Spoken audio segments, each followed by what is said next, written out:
آج ہم مقدس متی کی انجیل اس کا 17واں باب اور اس کی آیات 25 تا 27 پر دھیان و گیان کریں گے، اور آج ہم امید کے معجزات اس کے بارے میں سنیں گے۔ شاہان جہان کن سے محصول یا جزیہ لیتے ہیں؟ اپنے بیٹوں سے یا غیروں سے؟ جب وہ بولا غیروں سے تو یسوع نے اس سے کہا، پس بیٹے بری ہوئے، لیکن تاکہ انہیں ٹھوکر نہ کھلائیں تو جا کر جھیل میں بنسی ڈال اور جو مچھلی پہلے نکلے اسے لے، اور جب تو اس کا منہ کھولے گا تو اس میں 4 درہم پائے گا، وہ لے کر میرے اور اپنے لیے انہیں دے۔ اس معمولی معجزے سے پہلے خداوند یسوع دوسری بار اپنے شاگردوں کو اپنے دکھوں کے بارے میں بتاتے ہیں۔ ایک بار پھر ان کے لیے یہ سننا مشکل تھا۔ یاد کریں کہ خداوند یسوع مسیح کے دکھوں اور موت کی پہلی پیشن گوئی کے بعد خداوند یسوع پطرس، یعقوب اور یوحنا کو پہاڑ پر لے گئے اور ان کے سامنے اس کی صورت تبدیل ہو گئی۔ تبدیلی کا مقصد جزوی طور پر شاگردوں کے خوف کو دور کرنا اور انہیں آنے والی چیزوں کی امید دلانا تھا۔ اور اب خداوند یسوع مسیح کے اپنے دکھوں کے بارے دوسری پیشن گوئی کے بعد خاص طور پر پطرس کے لیے ایک اور معجزہ پیش کیا گیا تاکہ اس کی حوصلہ افزائی کرنے اور اسے امید دلانے میں مدد کی جائے۔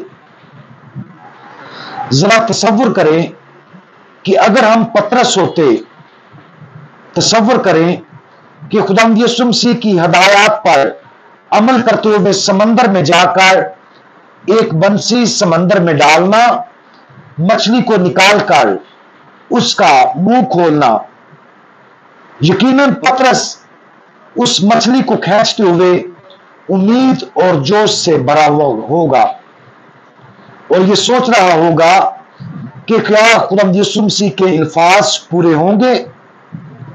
اور جیسے ہی پطرس نے سکہ دیکھا، بالکل اسی طرح جیسے خداوند یسوع مسیح نے کہا تھا، تو وہ ضرور حیران رہ گیا ہوگا۔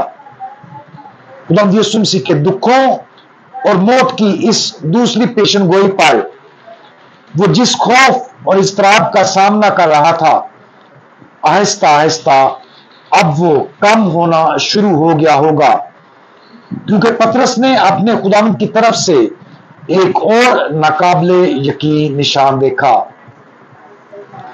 خدا روزانہ ہماری زندگیوں میں معجزے کرتا ہے۔ مسئلہ یہ ہے کہ ہم اکثر ان کو سمجھنے میں ناکام رہتے ہیں۔